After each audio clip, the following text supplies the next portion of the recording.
Mikhail! Hello everybody, this is Mikhail, and welcome back to Higurashi When They Cry. Well, I think this is the last chapter because I finished all the tips in the last tips episode. So let's begin. I guess I'd be lying if I said I didn't get any sleep. I tried to stay awake all night, but there was definitely gaps in my memory. I guess I kept nodding off and jerking awake in a panic all night. I spent all night hugging the metal bed and sat on the top of the futon I used to barricade the door, waiting, watching just in case someone tried to break through my window. If I left the spot, someone would break through the window, sending the futon flying, and attack me. But if I stopped watching the window, someone would break through the glass and attack me. I tried telling myself I was just being paranoid, but I couldn't sleep. The thought of being so vulnerable scared the living daylights out of me. If sleep meant taking that risk, I didn't need it. It was so much better to just stay awake. At some point during that endless cycle of nodding and jolting awake, light began to shine outside, but that was it. It wasn't so much the morning as it was just the sun simply having risen. I snuck a peek out through the curtains. Myrna was gone. I couldn't see her anywhere no matter how hard I looked. Finally, I could breathe a deep sigh of relief. The night was finally over. I'd be lying if I said I wasn't tired, but I didn't feel like sleeping at the moment. I still had time. But I needed to make my own breakfast, so I'd better get started soon. Skipping school was also an option. With my mom gone, it would be easy to play hooky.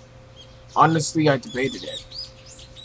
The risk involved in leaving my house was incalculable, so staying holed up in here was probably my safest option. But staying here wouldn't solve anything. Uji said it wouldn't help me without a cold hard evidence. Neither he nor my parents. So, unless I found some sort of proof, these relentless nights would never end. I stretched my body, tilted my head back, and closed my eyes, just like I did every morning. I regulated my breathing, and retained my senses. Calm down, Keiichi Maibara. Let's go to school. Let's wait until they set up their trap for me. But that didn't mean I was just going to twiddle my thumbs. I needed to avoid that trap and secure the irrefutable evidence.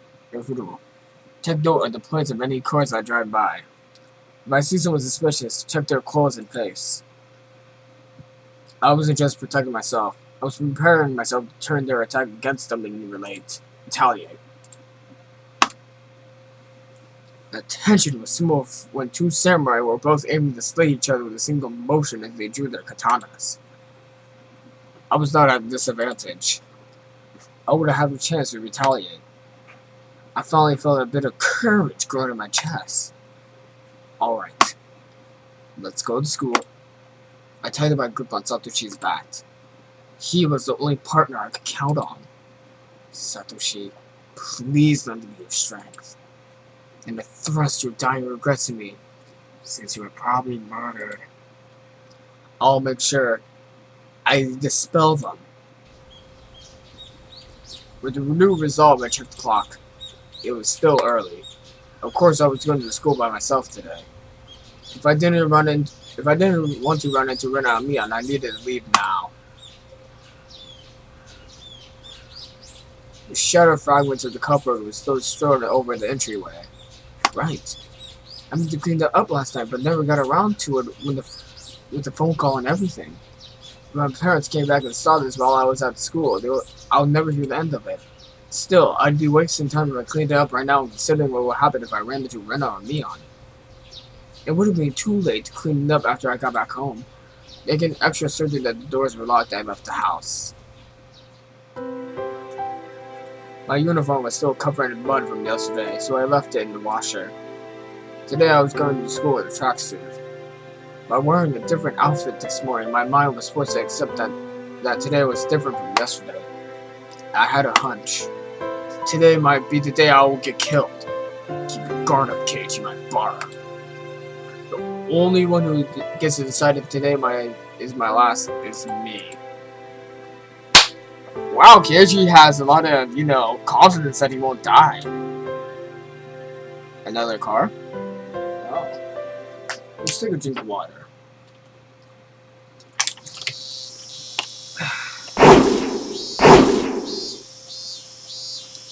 I spent the morning practicing my swing like it was my natural routine. After a while, Ren arrived at school. Our eyes met, but we said nothing. Ren said nothing about last night, as if it never happened. But I could see those events were real by the wounds carved into her fingers. I just heard her telling Satoko and the others that the bandages were from hurting herself in the kitchen. Though, it wasn't like it bothered me. The details that Higurashi-hen shared about Rena's incident before the transfer played vividly into my mind. Though I knew about it, I couldn't even dream of Rena as a cute, ideal girl. Kei-chan! I see you're still aiming for nationals. It was Neon. I'd already sensed her approach, so I wasn't surprised. Oh, Neon. If you understand, then please leave me alone. I'm busy practicing. I gave her a curt reply without my usual jokes. Then I gave the bat with the larger swing, tactically keeping Neon from getting any closer. Hey, Kei-chan, take it easy. I think Neon got the message, but she still urged me to give it a rest. Home is not that far off, is it? Let's let me finish practicing. I swung the bat even harder as decided by refusal. Kei-chan, when did you get into baseball? Just recently. Recently? You mean yesterday? Don't ask if you already know. Oh dear. That's a very unsportsmanlike reply. You're distracting me. Go away. I ignored Leon and kept swinging. Normally she'd get mad or bored and leave if someone gave her the cold shoulder like this. But Leon just stood there waiting patiently for me to stop swinging. I didn't sense any hostility, but we were at school in plain view. I'm not sure suddenly attacked me here. Was that too naive? Still, I was starting to get tired. Maybe it wouldn't be so bad to take a break and hear her out. You need me for something, right? What is it? Sweat poured from me as I stopped swinging. I noticed my shoulders were heaving as I breathed. A cursed lack of exercise. At this rate, I might not be able to move as I needed when the time came. I should probably keep on practicing my swing to build stamina in addition to the excuse for carrying the bat around with me. Well, it's nothing important. If you're tired, I can ask again later. Now it's fine. I was only dealing with you right now because I judged the situation to be safe. Talking you two alone and away from the others, that's out of the question. Well, Leon was uncharacteristically trying to choose your words. But unlike Higurashi-hen, it didn't look like she was going to talk about something I'd rather not hear. Leon was puzzled, trying to find the right thing to say. But then she gave me a hearty laugh to break herself out of the mirror. This old man's not good at this stuff. Having a poor vocabulary hurts. What's this all of a sudden? If you have something to say, just say it. Just do it!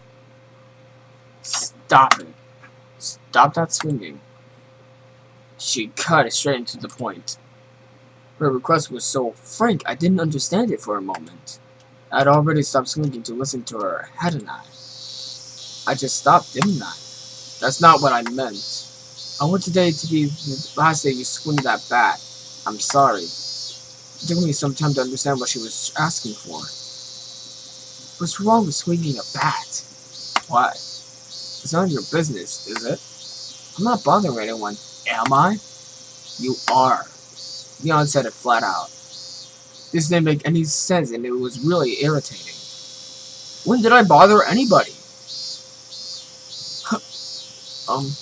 Leon was at loss for words. But she finally made her mind and spoke, though she shuddered as she said it. But Kei-chan, that That's someone else's bat. You shouldn't borrow without permission. It was left behind by a student who transferred, right? I'm just borrowing it until he comes back for it. Yeah. He transferred. Mian grew uncharacteristically flustered. That made it all too clear that his transfer was a lie. But strange, isn't it? For the older brother to transfer by himself, while his little sister stayed behind. Young couldn't hide the reactions of my words shook her up. Oh, that was Keiichi. Kei-chan, you knew? Satoshi Hojo. Satoko's older brother, right? The one doing away last year. Unable to respond to that, Mian fell silent.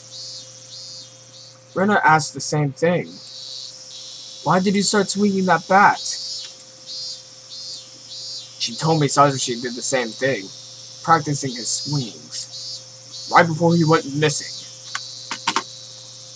I didn't take a screenshot. Did I? Okay, I did now. So, this is some kind of omen for Oishiro-sama's curse? Shh! We got panic and looked around. Please, Kei-chan, don't mention Oishiro-sama so recklessly. I don't believe in him, but the others very much do.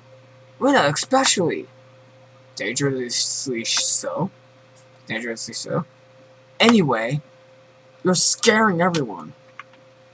I'm not taking screenshots.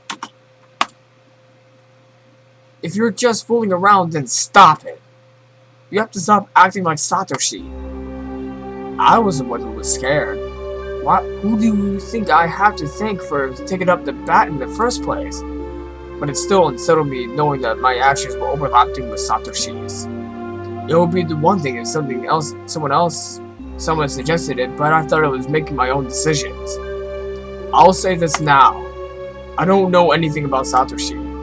After all, you didn't tell me anything about him. We didn't mean to hide it.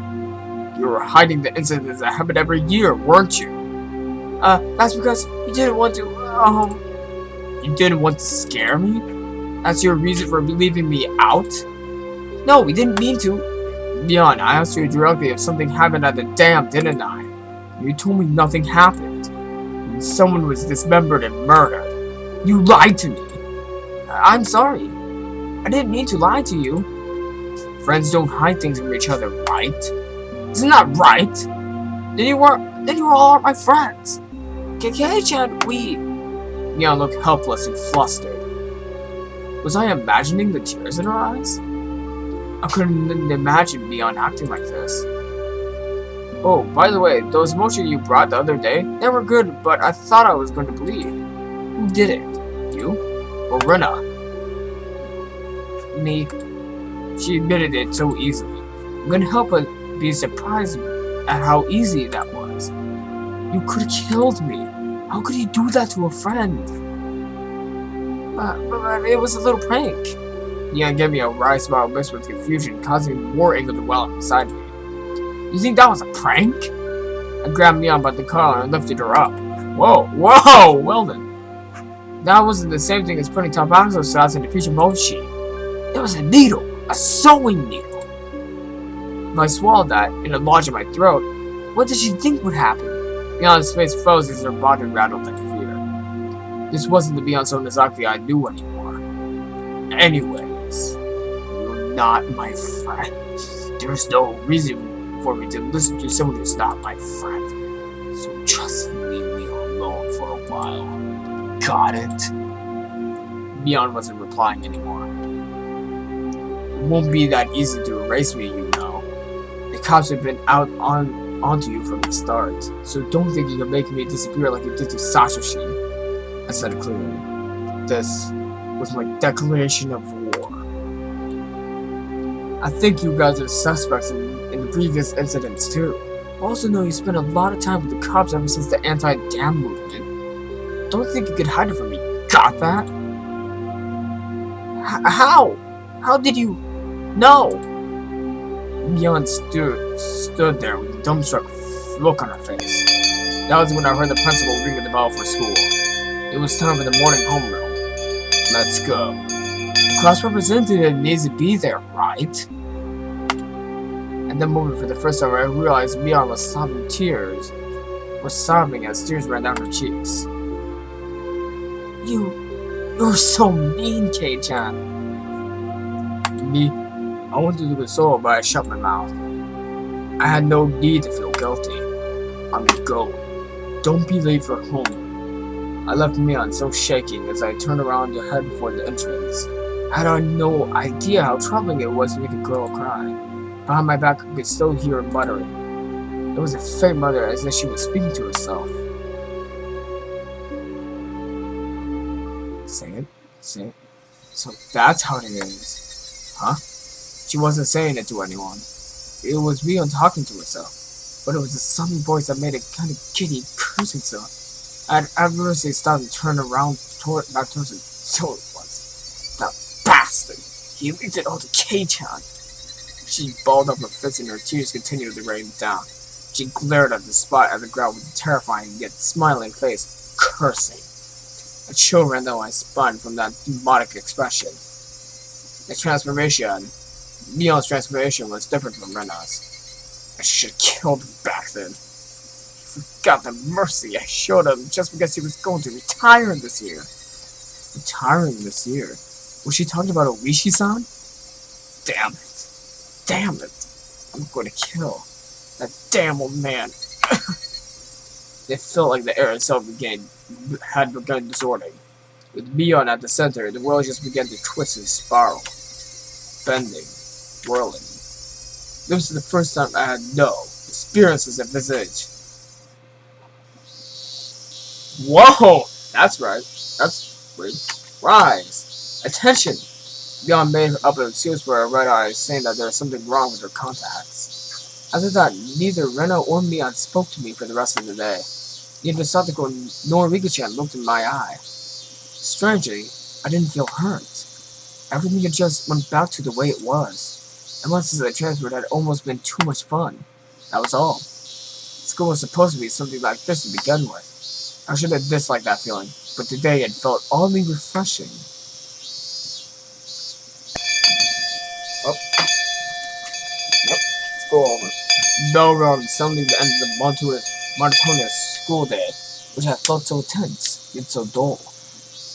Since it would cause a lot of unpleasant memories if they asked me to join the club activities, I probably started preparing to go home without even looking at them. I stuffed the contents of my desk into my bag and wrapped my hand around something she is now familiar bag and began heading towards the entrance.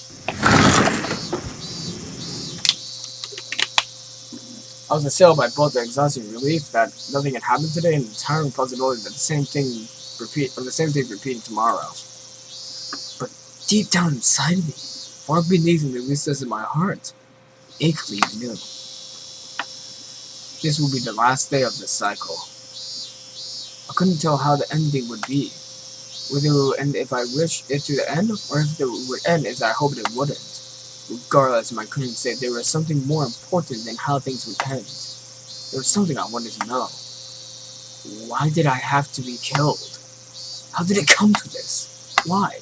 For what purpose? The sunlight was relentless. The sun, the heat, even the air. They wouldn't give me my answers. Or could it be the cries of the Higurashi were desperately trying to tell me something? Somewhere, mixing their shrieks, Tomitake-san and Sakachi were also probably trying to tell me something. I still haven't been able to realize it yet. When I do realize it, I wonder if I will be amongst the Higurashi fruitlessly crying to the next victim. Glancing down at my feet, I saw a Higurashi land on its back, spasming weakly. As Tomitake! Breathe! There was still much of the summer left, yet this one was already chirping its last song. I couldn't tell what it was saying, no matter how hard I listened. But I had to try. I had to try to listen to what it was definitely trying to tell me. At that moment, the shrugs of the Higurashi seized at once, as if they huddled together, feeling that the person who brought them to their dreadful fate had arrived. There was no mistaking it. A present was approaching. The sound of footsteps was almost non-existent. If the Higurashi had warned me by ending their chirping, My exhaustion left me in a heartbeat in its place of a rush of adrenaline that sharpened all my senses. I was just barely able to hold back that creeping, suffocating feeling of horror. It wasn't something I could hold back for long. But in this moment when I needed to be a razor sharp, I was able to retain my composure. I wasn't going to shout like I did yesterday. I hid myself amongst the trees waiting for my pursuer's shadow. Can I get them to pass by me? No. Since I was able to hear their footsteps, they were probably able to hear mine. They might have been able to tell that I was hitting myself when I was holding my breath. The person telling me, was it Rena, just like yesterday? If it was Rena, I wouldn't hold back. I could just yell at her and make her go ahead like yesterday. If it wasn't Rena, it would depend on how they acted, I guess. The footsteps ambled closer. While my clammy hands on my pads and readjusted my grip on the bat, I could tell that the fear I had been beaten back once was now waiting for another opening to come at me. Who could it be? I peeked out from behind the tree at the person following me.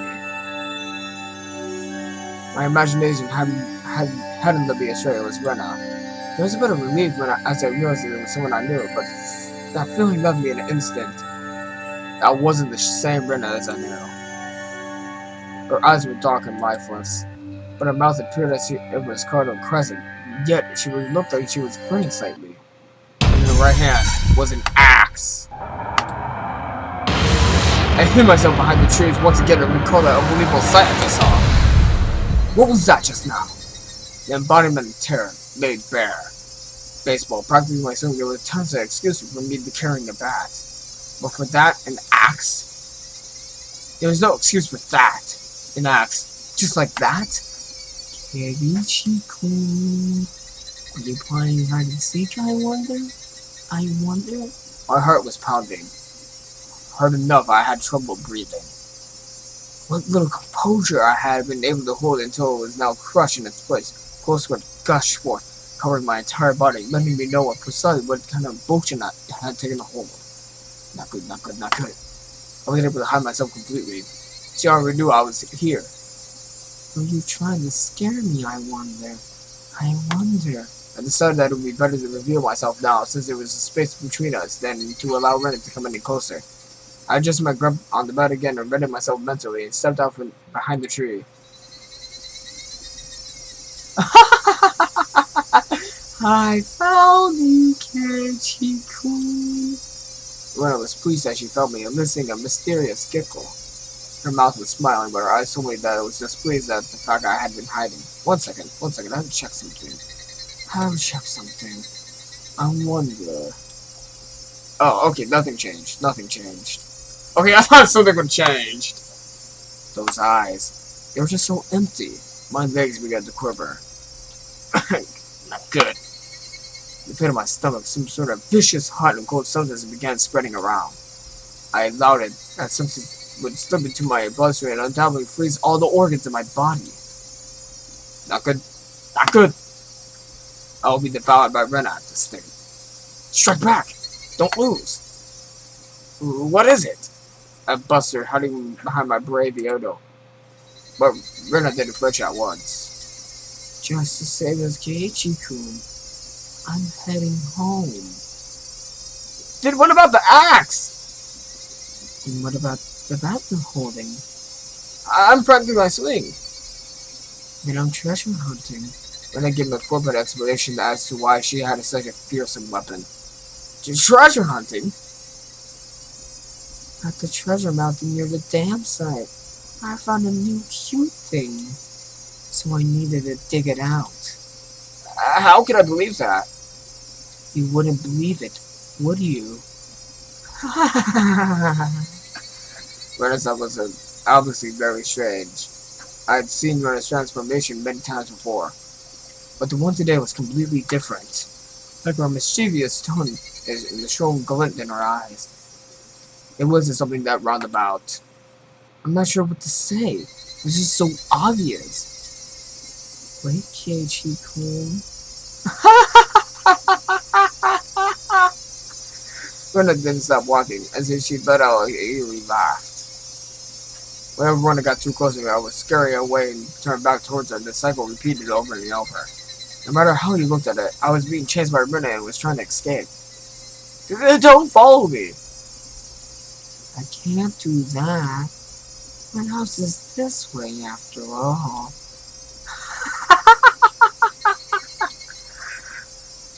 When I met Rena on this road yesterday, she cowered and trembled as she followed my commands. But today was different.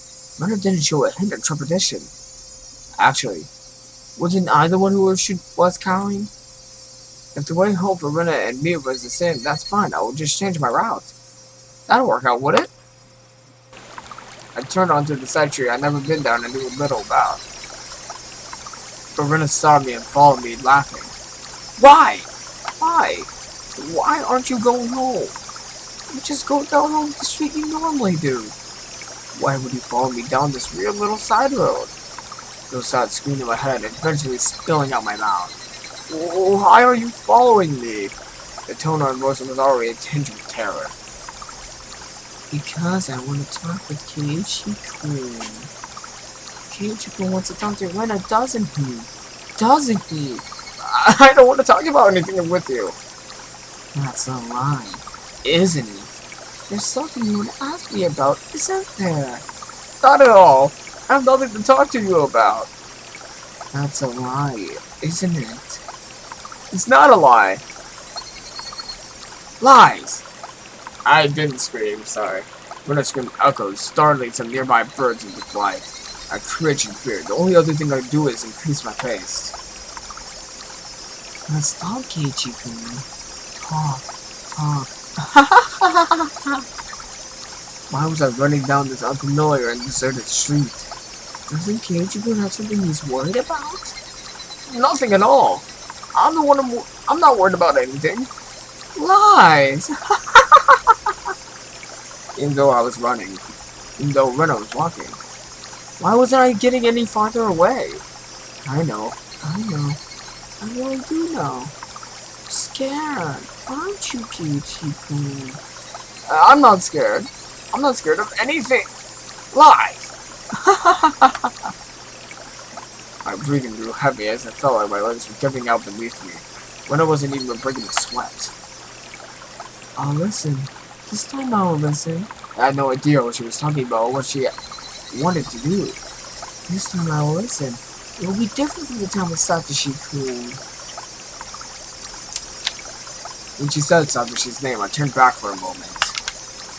But even as I did that, Rena was still advancing. I couldn't afford to stop. Satoshi-kun was worried too. It looked like he was having a hard time. But I didn't listen. I was so sad. Where did the street connect to? All these twists and turns, ups and downs. It was hard to believe, but there was even a remote lead in the direction of my house. My sense of direction had long since gone out the window. I really regretted it when Satoshi-kun transferred out. I thought that if I listened, he may not transfer out. I really regretted that. The road led me deeper into the forest. Wasn't I getting any farther away from the village the more I ran? I lost more and more of my composure the more I thought about it. But despite this realization, my inner self was still disturbingly calm. So you see, I vowed that if there was some struggle as Satoshi did, I'd save them. I don't want anyone to transfer out again. Damn it! What does transfer out even mean? I won't let you transfer me. I won't end up in the same as Satoshi. I won't say transfer she. Come on, Keiichi-kun. Talk to me. I'll be able to understand you, Keiichi-kun. I'm your ally. I started wheezing out of breath. My lungs were so hot that it felt like they were going to explode, and my heart was beating as hard as it possibly could. I should have practiced running instead of my swing. I couldn't even afford to stop at that stupid thought. If Keiichi-kun doesn't have anything to worry about, he'll go back to normal. Everyone will be back to being friends, and we can enjoy the club activities again. Next time you'll team up and beat me, Chan! Yeah, how much fun that would be! I couldn't even imagine how much I had wished I could turn back the clock on these past few days. You could be nice to me again, too. I want to go searching for treasure again. This time, I'll prepare a nice lunch. Actually, we could just go right now. Let's go up to the dam site together. I'll show you a cute thing I just found. I'm sure you'll like it, too. My foot says made pathetic flopping sounds and my legs wobbled and faltered. Hot on my heels, Rena's steps were sharply breaking twigs underfoot. I had to accept it. I was on the run, being chased by Rena. If she caught me, it was all over. I realized it instinctively. I couldn't imagine it. I couldn't even begin to think of what the end would entail. Just if I was caught, it was all over. That's all I knew. It didn't matter how it was going to end. I wouldn't let it end. Not without knowing anything. Not yet. That momentary lapse was all it took. Of all the things that could have happened, my knees buckled underneath me and I crumbled towards the ground. I tried to stand frantically, urging my legs to respond. I used my back as a makeshift cane to prop myself up, but Rena was already standing right in front of me. Compared to me, out of breath and utterly exhausted, Rena was so cool and composed that she could have frozen the air around her. She wasn't breathing hard at all. Rather, I couldn't even sense if her heart was beating. Are you afraid of something, I wonder? It's not like you to tremble, Keiichi-kun. Her expression looked like almost affectionate. Those soulless eyes, that mask of affection. She admitted me for trembling. Rena's hands deftly slipped over her head. The blur of her arms as they moved made me feel like I was staring at the godliness of a 1,000-armed Buddha. But both of her hands met above her head and the axe came to focus. I stared up at disbelief. That's all I could do. Wow, that's like a red haze. I didn't take a screenshot. Tell me, what happened to Satoshi? Luna stayed like that, with the axe raised above her head, and solemnly opened her mouth. It was as she was expressing a farewell to a friend she was never going to see again. That cruel scenario recited somewhere in her actions. I told you, Satoshi-kun transferred out. Enough of that transfer crap! It means demon away, doesn't it? Doesn't it? You can't tell me now, can you? You tell me now. Who made Satoshi disappear? Was it you? Leon? Or someone else in the village? Answer me! I became frantic the more I screamed, but Rena did nothing to maintain the frozen smile on her face. I have no idea what Keiichi-kun is talking about. So in a way you do. So you do. Who was the perpetrator? Who the chain of mysterious deaths? You seem to be confused, Keiichi-kun. What? There is no human perpetrator.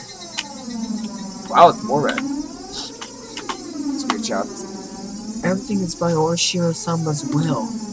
Isn't Orishiro-sama's curse just a superstition? You believe in that too? It's not about believing or not. Orishiro-sama exists. Period. Now that's completely rad. I don't think anything else can get more rad. Rena's gaze grew more as it glowed. Her curiosity of her stare was so intense, not allowing me to question anything. There's no way something like Orishiro-sama could exist. You don't believe? Orishiro-sama? There's no way I could believe it. There's no way it could exist. It exists. Orishiro-sama exists. Keiichi-kun would have felt it personally. I never felt something like that. Keiichi-kun, have you felt like someone was apologizing to you before? Constantly on top of that. All noise from the outside world disappeared. Only Rena's voice resounded loudly and terribly. You see, until you forget them, they will always be with you. At school, at home, at your bedside. I couldn't just understand what Rena was saying. It came to me too. Oshiro-sama did. That's why I transferred and came back to Himiyazawa. I don't understand. I don't understand. What does transfer even mean? What is Rena saying? Hasn't Oshiro-sama come to you as well, Kenji-kun? Probably the only one you could confide in. I won't let you transfer out, okay?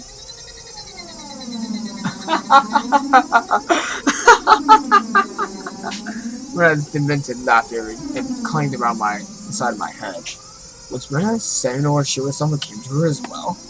That's right. Last night I heard about it when I asked her about Rena.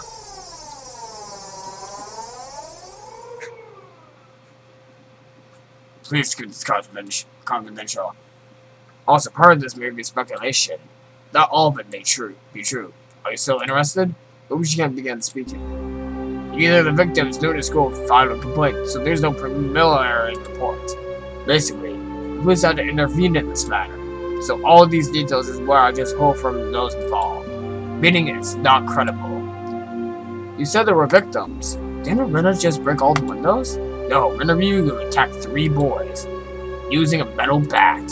2 of them made it out with only bruises, but the other had been injured so badly that one of his eyes were permanently damaged. Wouldn't that be considered assault? Shouldn't the police have arrested her? For whatever reason, the victim never pressed charges. There was no report to the police, so they were beaten with a bat and suffered significant injuries? Normally there would be criminal investigation. But why didn't they press charges? I tried asking the 3 male victims for their side of the story, but they were all reluctant. It's hard to say, but they were all afraid. Even after she transferred schools. Oishi-san, could you summarize starting from the beginning? Rena hit people while she broke windows? Or was it she started breaking the windows after she got bored of hitting people?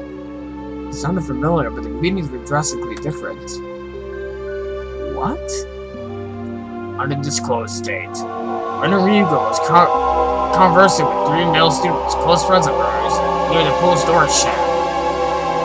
Who were those 3? I can't reveal their names, but they were close to Rena Ryugu, and it seems like they were a group of friends. She was the lone girl in the group. So it wasn't the strange that the 4 of them were together? So what happened? I don't know the reason why. She took the baseball team's bat that was in the pool storage and beat the 3 of them down, one after the other. What? There was no witnesses. This is an account pieced together by the information given at the time of the incident. One day after school, Rena and 3 male students were at the pool storage talking together. They weren't seeking help, rather they usually met up there. It appears that it became a heated discussion. At that time, Rena underwent a change. The change was so abrupt that the 3 of them didn't comprehend what was happening. In taking the metal bat, she attacked her friends one after the other, leaving her friends covered in blood with gashes on their heads. She made their way towards the school building. And she broke the glass windows one after the other. A few minutes later, a teacher appeared in the scene and subdued her.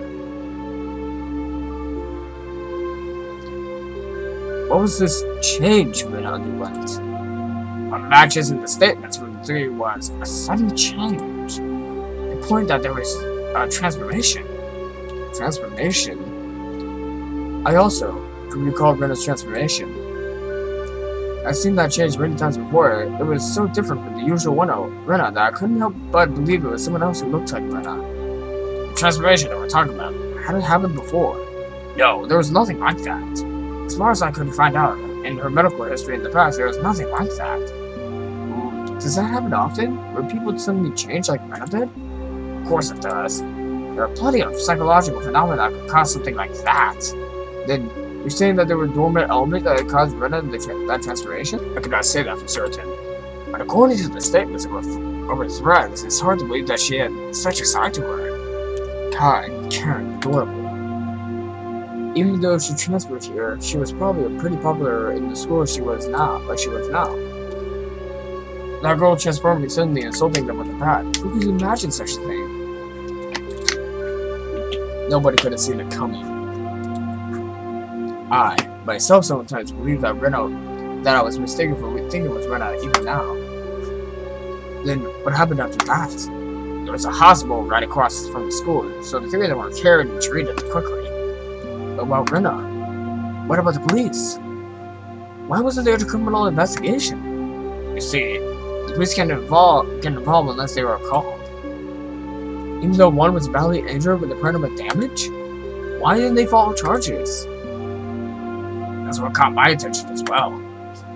Either some threat or pressure was placed on them, or they had a reason they couldn't file charges even if they wanted to. We're talking about you after all. Of course you would have looked into it, didn't you? Well, yeah. But I told you at the beginning, didn't I? That the victims were all really reluctant to talk. They didn't want to touch on the matter, or rather, they didn't want to get involved. Reluctant to talk. Didn't want to touch it. Didn't want to be involved. It resembled the villagers here in Oshiro-sama's curse. Did the teacher at the school tell you anything? The school is a hollow ground. You could say that they tend to keep their scandals under wraps. I didn't have a search warrant, so I had to threaten lightly, you see. Then there was no comment from the school? No. They denied the incident even happened. It's just 3 male students were carried in for forced trauma that day. That's all there was in the hospital records. The victims didn't speak. The school denied it. It happened. Then you don't know anything at all? Yeah. I know nothing other than the incident itself had taken place. The victims also wished for this incident to keep from the public. So if you and I both forget about it by what I said, then this incident will probably just fade away. For a brief period, we sat in silence. At first, because it looked like a simple assault case. But that was the tip of the iceberg. The thoughts were obscured by rolling waves, singing quietly into the void, as if it never existed to begin with. After that, she was suspended by the school. And during that time, she underwent a psychiatric counseling. Did you hear anything from that doctor? Forget. They were professional in regard to their ethics. Or at least they were tight-lipped. Not even after you show them your badge? I was told to get a warrant. The badge itself has no legally binding authority after all. Then how did you know? I Rena confessed that it was Oshiro-sama who did it. There was a nurse I asked in the department. She agreed to help me from showing her my badge.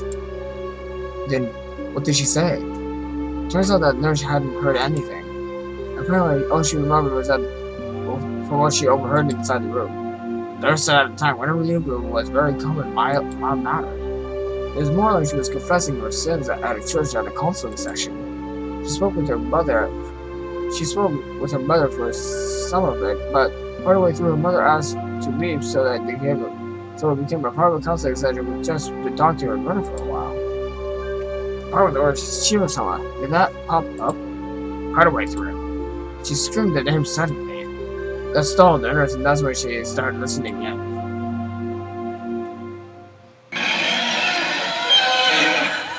It was Oshiro-sama! Rena suddenly shouted that. I had no idea what was said before that, so I had no idea what the meaning behind it could have been. The doctor calmly and collectedly asked Rena to have a seat. What is this Oshiro-sama you speak of? Gently, ever so gently. The fundamentals of counseling were believing that what you were told. Whoever abandons me, Zawa, will be haunted down by Oshiro-sama. And they finally got him to me. That's the town you lived in before you moved here. Isn't that right, Ryugu-san? I didn't want to move, but because of my mom and dad's circumstances, we had to. But Oshiro-sama wouldn't allow it. Ryugu-san must have lots of friends at Ibizawa. Even now, you must be missing them dearly, don't you think? I'm going to go back to Himizawa. No, it's sad not want to go back. I have to go back. I should have gone back much sooner. But now it's too late. Urashima-sama has come. Urashima-sama is the name of the god of Higurashi, isn't that right? Everyone knows it's Higurashi-sama's guardian entity. And if you ever try to bend Higurashi by leaving, you will incur his wrath. You have moved quite a while ago, didn't you? Then it was just now this god has arrived? Is that what you're saying? You might not believe me, but Urashima-sama exists. That nurse was then asked by another nurse to do something and left the room. That was all she remembered. That it was Urashima-sama doing, right? I do believe there's some kind of superstition in Higurashi. That he leave the village and you incur Urashima-sama's wrath. You should be familiar with this part, Maimara-san. I knew very well those who were scorned by the village incurred. The head of the dam construction project then cursed the construction foreman to his death. The following year, Satoru's parents, supporters, leading advocates for the dam, were cursed to death. But this was the first time I heard of curse incurred by leaving the village. This is my first time hearing that. I can understand outside threats who are being cursed by the village, but why also villagers who leave? Normally, people who leave villages aren't supposed to be cursed, right? I know it's a bit strange to say it, but I can see that as a rule, people who come in are the ones who should be cursed. Far from Jupiter, far from his thunder. Curses were something to chase after people that leave, were they? Uchi-san pondered for a bit over on the other end of the receiver to begin speaking again. Well, I told you long ago when Hinazawa was called Onikakushi, didn't I? I recalled hearing that. Long ago, Hinazawa was feared and respected as a village for ogres. The villagers at the time were afoot and worshipped the ogres, so Onikakushi was hallowed to the ground so that you could never enter. It came to read that if you were entered cursed, you were cursed by Urashima-sama. Those who set foot in Onikakushi, in other words, Hinazawa would be cursed. I couldn't understand that.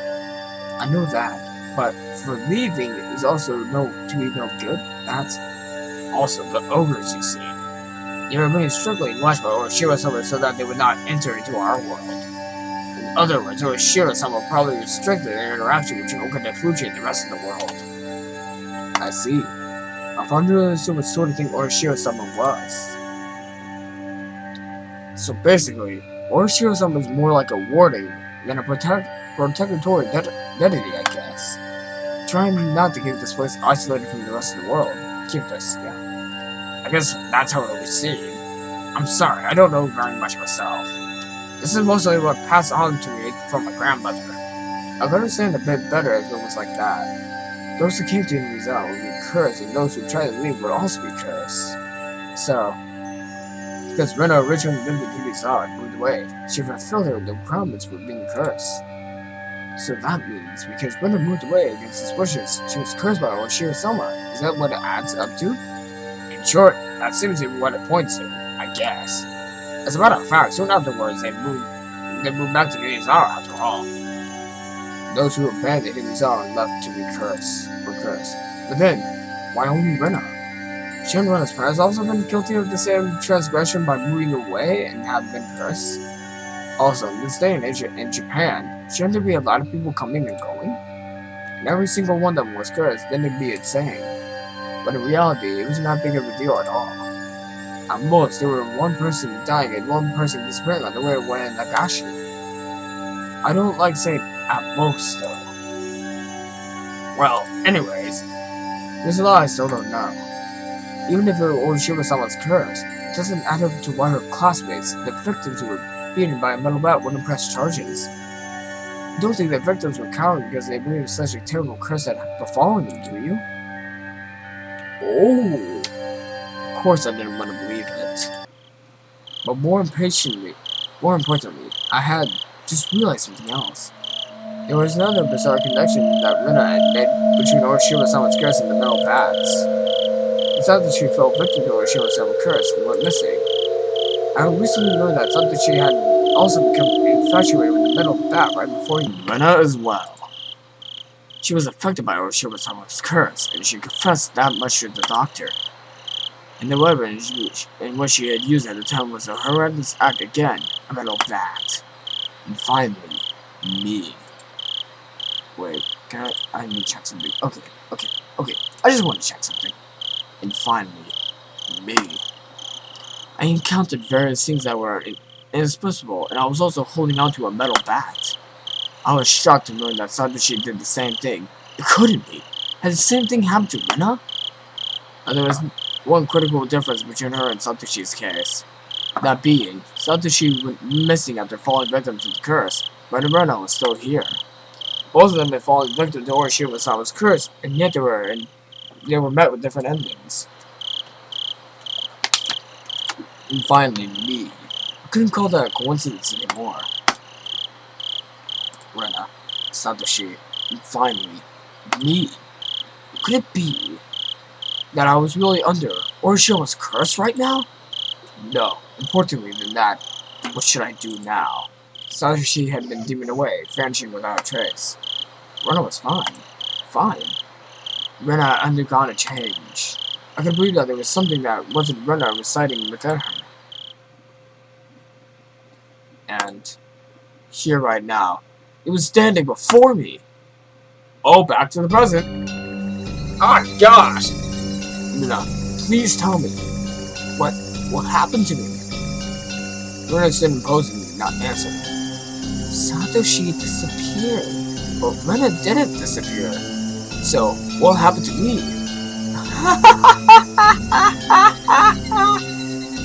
I never heard such an unpleasant laugh before. It had become akin to the sound of her breathing. It was no longer a voice or expression of a feeling. Don't worry. I'll save you. Rena took one step forward, still holding the axe high above her head. Now then. One step closer, Rena's face spread out to fill my own vision. Speak. One step closer. Rena's nose was close enough to touch mine, and she was still pushing closer. There's something you want to say, isn't there? I'll listen. I'll save you, okay?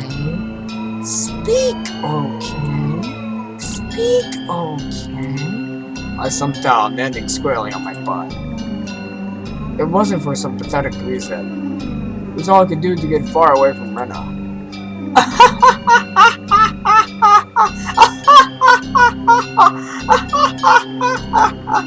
I had a gut feeling that I couldn't let her laughter in. Because when that laughing ended, that moment I picked on that feeling, my body moved by instinct. I sprang to my feet so fast I couldn't believe it, and pushed away from Rena with both hands. Rena was light as a feather. Thrown back about by an unbalanced weight of it, as she was sent backwards as she was carried off by the wind. After confirming out the corner of my eye, I attached at full speed. Off at full speed. I was a perfect picture of feeling like a greased pig. Get away from Rena. Run away. Survive!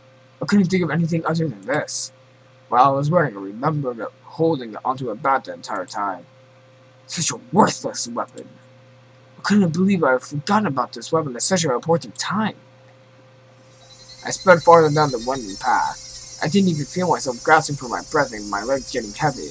My body understood it as well. If I didn't run away from here, I wouldn't live. I could hear the laughter that circled Rena coming from behind me. It rang through the trees in my head and slowly chiseled away at my sanity. The grove of the trees thinned out. My field of vision suddenly began expanding. Where was this? For a moment I was bewildered by the scenery. I felt like I couldn't quite remember. I couldn't even realize. It was a damn sight. If I could dash out, I ended up in the place that gave me a bad feeling, like I was following someone's scripted plot. I had a good view of my surroundings, but I didn't see a single soul here. This was a terrible spot for someone on the run, but there was no better place for an attacker. My heart was already on the verge of bursting. The muscle of my legs were screaming, but I didn't care. I stopped there. They might not be able to scream for much longer. Even so, I glanced back looking for an excuse to rest. Rena wasn't there. Instead, I saw two villagers walking around. I breathed a sigh of relief that I wasn't right about a third party. Instead, the voice inside me rang alarm once again. Villagers walking around weren't suspicious in themselves, but it bothered me. They were both wore rough-looking clothes. Empty-handed, they definitely gave the impression that they were just out for a walk. But at this time of day, two adults wandering around without a purpose, it was enough to raise questions. But more than anything else, those eyes. They weren't chit-chatting while walking, they were both silent, heading forward, looking in my direction. Was I at the end of my rope and finally started imagining things? I should run away. This is probably the best choice. If they weren't involved, I'll lose them easily by running. If they were part of the group after me, then they will come running after me. Either way, unless I hurried up, Brenna would catch up with me. That's right. I was going to run. Deciding that I began to turn tail, both of them rushed towards me as if they knew exactly what I was thinking. Somewhere inside me, I jumped into the conclusion that Brenna was the only thing I needed to be afraid of. I made the decision I didn't fear anything else. But right now, I realized how blatantly wrong I was. The story Orishi's had told me was about demons all leaving the village and hunt the prey floated through my mind. Back through my mind. I could tell that they were both coming at me without even turning around because of their frantic footsteps. It was funny, being able to shake Brenna off as she slowly closing on me, but this didn't even compare. Being pursued with such violent ferocity, the straightforward horror was unparalleled. One of the pursuer's arms grazed my shoulder. Now, this wasn't their frenzied footsteps, but also the distinct sound of their breathing I could hear. No, you could practically feel them breathing on me. They were already right behind me. Calm down, Kishi, my brother. Still running at full tilt, I felt the surrounding area go still. I felt like time itself stopped. I turned my head back slightly to the closing road, realizing how close my pursuers had gotten to me. I couldn't win against the legs of an adult. In less than time, it would take them time when the frozen time began moving and they will be right on top of me. On top of me? Don't think about the Keiichi. First, realize you won't be able to shake them off like this. And the fact that you can't ignore it was a given. Now you need to make the decision. Go with the right leg or go with the left. You need to decide which one. Let's go with the left. The moment I decided that the temporal singularity burst into pieces. Right. Left. I swung the back in a wide arc with my right arm using that insurance shot. I stopped and suddenly spun. What? The two of them were clearly startled. One between were losing sight of me, both of their outstretched arms were ready to grab me, sending gaps into empty space. On the right, I applaud him for being able to figure out, spun around to the spot I shouldn't have been, and faced me in astonishment. But it was too late. I didn't even need to swing my bat. All I needed to do was send my arms as I turned around. It was no by means a heavy ball, but it seemed like enough power to itself to knock him off his feet. But it was just knocking down wasn't enough to scare him away. He got back up in no time. Both of them took a fighting sense and were ready to face me. This made me certain that there weren't just two people out for a walk, they were clearly after me. It felt much easier than dealing with Rena. Despite not recognizing their faces, by not knowing them, it made things easier. I smiled wryly into the inside. What do you want with me? Next one's going to be right in your face, you bastard. It's fun if it's just a bluff. By barking out at them, I was able to fire myself up. They didn't respond. They spread out to either side of me with their unbelievably calm expressions on their faces. One of them would grab onto my bed and the other would hold me down. Was that their plan? Taking on both of them at once would be impossible. Hot sweat poured from every pore of my body. Then I'll have to settle it with the first move. I took a step and strike the first one down. Narrowing my target down to the man on the right, who I already knocked down before I stepped in and swung with all my might. There was no way for an unknown person to guard against it. It would cause immediate damage. They blocked up their arm, their bone would be snapped with the shit. If they turned back to it, then it was possible to blow through the trouble all of their vital organs. I'm lucky he was aware of this. He pushed farther through the kill zone between us and delivered a fist right into my gut. Not good. This distance, the position, and this state. There was no way for me to dodge it. The more I flipped upside down, I understood I was being tossed around like a rag doll, feeling the grainy soil pressing against my face. It didn't hurt at all. But the moment I thought that, I suddenly felt pain coming to the expressions on my skin as well as the contents of my stomach being forced upwards, filling my mouth with a bitter sensation. I knew very well I didn't have the time to relish this experience. I struggled as quickly as could, but at that moment the other man was already barreling towards me. Being able to comprehend that comment, I simply couldn't dodge it and made it all the way more upsetting. After plunging into myself with the full force once again, the assailant twisted behind me and locked his thick arm around my neck. My throat felt like I was being crushed by his immense strength. I couldn't even contemplate I was being strangled for that I was going unconscious. My vision simply darkened without a whining noise that noise became deep within my mind. It took everything I had to keep myself from blacking out. While this was happening, the other man was more likely standing in front of me. I wasn't able to open my eyes, but I could feel like he was there. There was nothing I could do now. I knew with the shape of own mocking, I couldn't run, I couldn't fight back. Their stress couldn't even come up with this phrase, and that I had certainly described my situation.